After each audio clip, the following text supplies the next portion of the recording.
Hello guys, இது பொங்கல் அன்னைக்கு எடுத்த வீடியோ. எங்கள் ஹஸ்பண்ட் ஃபேமிலி பார்த்திங்கன்னா ஹிந்து. ஸோ நாங்கள் பொங்கலும் செலிப்ரேட் பண்ணுவோம்.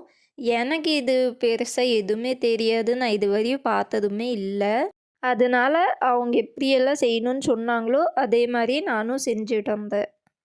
எங்கள் மாமியாருக்கு வீடியோவில் வரணும்னு ஆசையாக இருந்துச்சாமா, அதனால் அவங்களும் வீடியோவுக்கு போஸ் எல்லாம் கொடுத்தாங்க. அதுக்கப்புறம் விறகெல்லாம் அரேஞ்ச் பண்ண சொன்னாங்க, அதெல்லாம் பண்ணோம். அதுக்கப்புறம் சாமி கும்பிட்டு அடுப்பை பற்ற வைக்க சொன்னாங்க, பற்ற வச்சுட்டேன். பற்ற வச்சுட்டு எப்போ பொங்குன்னு வெயிட் பண்ணிக்கிட்டே இருந்தோம். அது பொங்கி வர்றதுக்குள்ளே அர்மானுடைய ஃபன்னு ஒரு பக்கம் போயிட்டு இருந்தது. அவன் ஒரு பக்கம் உட்காந்து நானும் விறகு அரேஞ்ச் பண்ணுவேன், அவனும் பண்ணிக்கிட்டு இருந்தா ஜாலியாக. அவனுக்கு ஒரே ஜாலி அன்னைக்கு, ரொம்ப என்ஜாய் பண்ணி பார்த்தான். அதுக்குள்ளே கடைக்கு போயிட்டு வாழை இலை வாழைப்பழம் அதெல்லாம் வாங்கிட்டு வர சொன்னாங்க.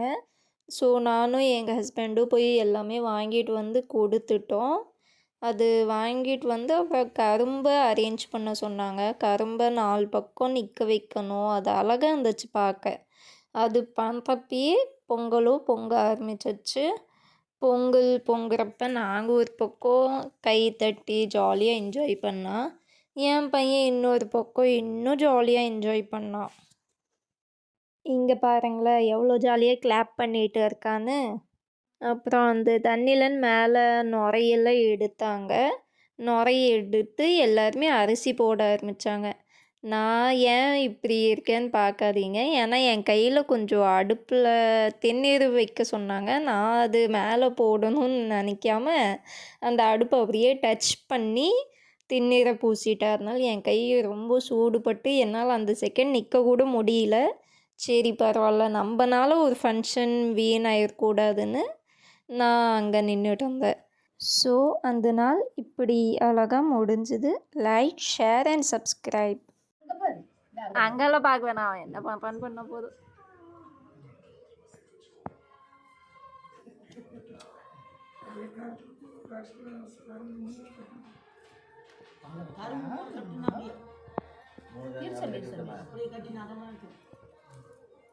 அர்மான் தூரமாக உட்காது போதும்.